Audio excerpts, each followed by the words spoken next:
Australia is currently caught up in the frenzy of debating same-sex marriage. The Yes campaign like to use the misnomer marriage equality.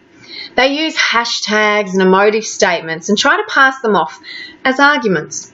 But they're not arguments. They are meaningless platitudes that once you scratch the surface seem rather absurd. Using words such as equality, dignity and respect are misleading in this argument and simply arouse emotion, but they're devoid of fact or reason.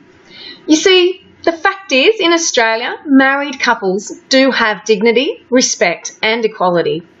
De facto couples have dignity, respect and equality. Single people have dignity, respect and equality. And yes, even same-sex couples have dignity, respect and equality. Dignity and equality are not dependent on being married. Equality doesn't mean that everyone is the same. It is incredible how the left say they are champions of diversity, and yet they seem to despise differences and go to great lengths to silence opposing views.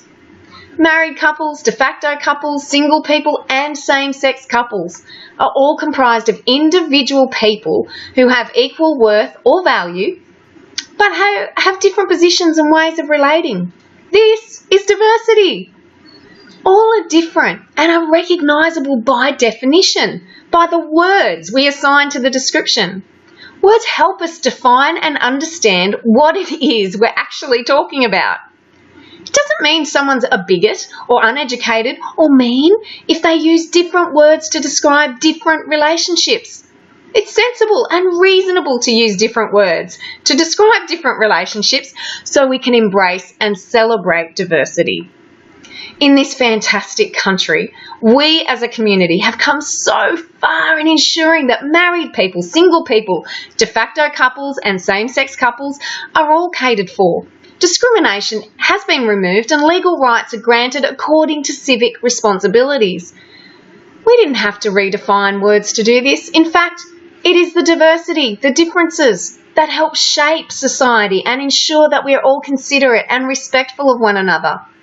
Redefining words is not helpful, and it won't remove bigotry, discrimination or bullying where it exists. In fact, it will more likely just shift to a different group and increase.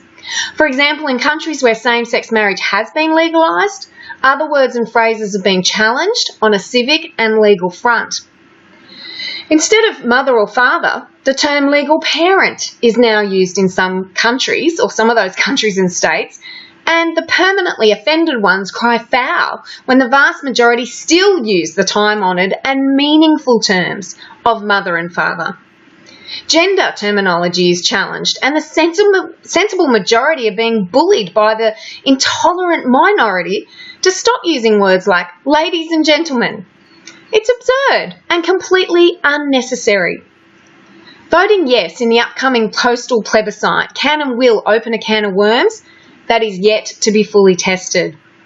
But where the process has begun in countries like Canada, the US or the UK, there's been serious repercussions on freedom of speech, freedom of assembly, freedom of religion and parental rights in how to raise their own children.